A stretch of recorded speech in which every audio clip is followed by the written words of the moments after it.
BTech చదువుకున్నా. BTech చదివారు. BTech చదువు కూటమి ప్రభుత్వం నిరుద్యోగ వృత్తి ఇస్తారని ఆ, అందిందా మీకు?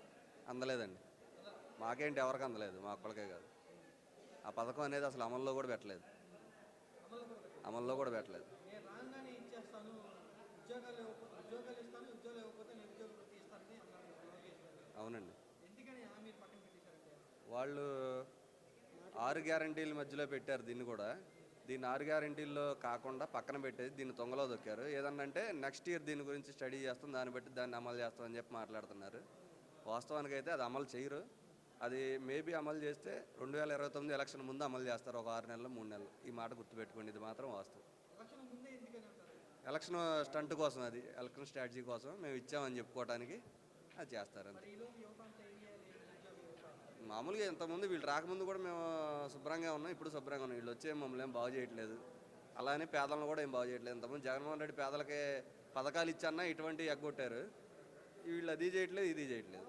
ఇప్పుడు అది మేము డెవలప్మెంట్ చేస్తున్నాం, జగన్ చేయగలుగుతారు. డెవలప్మెంట్ అంటే వాళ్ళు ఏం చేస్తున్నారంటే, వాళ్ళ నాన్నగారు ఒకసారి, లోకేష్ గారు ఒకసారి, పవన్ కళ్యాణ్ గారు ఒకసారి ఫారిన్ ట్రిప్పులు వేస్తున్నారు. లేదంటే ఫారిన్ ఎలిగేట్స్తో మీటింగ్ అని చెప్పి, లేకపోతే యోగా అని చెప్పి, లేకపోతే వీటి కోసం డబ్బులు వేస్ట్ చేస్తున్నారు తప్ప వాళ్ళు ఏం డెవలప్మెంట్లు అయితే చేయట్లేదు. జగన్మోహన్ రెడ్డి చేసిన డెవలప్మెంట్ కనపడుతూనే ఉంది మనకి. సచివాలయాలు పెట్టి కనీసం ఉద్యోగాలను ఇచ్చారు. వీళ్ళు ఆ పెట్టిన సచివాలయాల పేర్లు కూడా మారటానికి చూస్తున్నారు ఇప్పుడు. అంతే తప్ప వీళ్ళు ఏం చేయలేదు, కొత్తగా ఏం చేయలేదు. రూపాయల పెట్టుబడులు వస్తున్నాయి, జగన్మోహన్ రెడ్డి పెట్టుబడులు వస్తున్నాయని పేపర్లో వస్తున్నాయి, ఈనాడు పేపరు, ఆంధ్రజ్యోతి పేపర్లోనే వస్తున్నాయి. స్టేట్కి అయితే రావట్లేదు, ఏం రావట్లేదు. ఆ పెట్టుబడులు ఏమైనా వస్తే వీళ్ళ జేబుల్లోకి ఏమైనా వెళ్తున్నాయేమో కానీ బయటకు అయితే కనపట్లేదు. మరి ఇంకో 15 ఏళ్ళు మాకు ఇవ్వండి అవకాశం అని పవన్ కళ్యాణ్ అంటారు. ఇస్తారండి, పవన్ కళ్యాణ్ గారికి ఇస్తారు ఖచ్చితంగా. ఇక చంద్రబాబు నాయుడు, లోకేష్ గారికి ఇచ్చిన అయిపోయినా పవన్ కళ్యాణ్ గారికి ఖచ్చితంగా ఇస్తారు. 15 ఏళ్ళు అంటే ఇంకో 10 ఏళ్ళు ఎక్స్ట్రా ఇస్తారు. పవన్ కళ్యాణ్ గారి పరిస్థితి కూడా మీకు అర్థమైపోతుంది. 2029లో ఎట్లా పక్కన పెడతారో కూడా తెలిసిద్ది.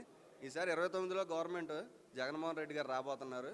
వచ్చాక వీళ్ళందరికీ అధికారం ఏంటి మొత్తం ఇస్తాం. పవన్ కళ్యాణ్ గారు కూడా మీ యువతకు ఒక హామీ ఇచ్చారు, ప్రతి నియోజకవర్గానికి 5 పవన్ కళ్యాణ్ గారు ఎక్కడున్నారండి అసలు?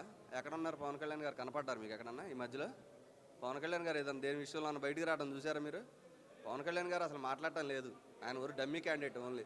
మొన్న గెలవడానికి ఆయన వాడారు ఆయన బొమ్మనే, ఇప్పుడు అయిపోయింది, ఆయనతో పని లేదు. అసలు ఆయనకి ఏం తెలియదు కదా, ఆయన ఏమైనా చేయడానికైనా. తెలిసిన మంత్రి అయితే, లేకపోతే తెలిసిన సీఎం, డిప్యూటీ సీఎం అయితే ఎదరికొచ్చి ఏమైనా మాట్లాడతాడు. అంతేగాని ఆయనకి ఏం తెలియదు, ఆయన మాట్లాడటానికి కూడా ఏం లేదు. పాప ఆయన గురించి మనం మాట్లాడుకోకూడదు. మీలాంటి యువతను జగన్ రెచ్చగొడుతున్నారు, నిజమేనా? మమ్మల్ని ఆయన రెచ్చగొట్టేది ఏంటండి?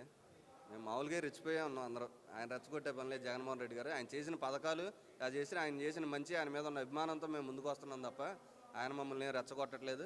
ఆయన అసలు రెచ్చగొట్టే విధంగా ఏం మాట్లాడట్లేదు. మమ్మల్ని ఇంకా కంట్రోల్లో పెడుతున్నారు జగన్మోహన్ రెడ్డి గారు. అది తెలుసుకోవాలి అందరూ. జగన్మోహన్ రెడ్డి గారు యువత మొత్తాన్ని ఆగండి మీరు అని కంట్రోల్లో పెడుతున్నారు. లేకపోతే ఇప్పుడు వాళ్ళకంటే ఎక్కువ విధ్వంసం చేయగలం మేము.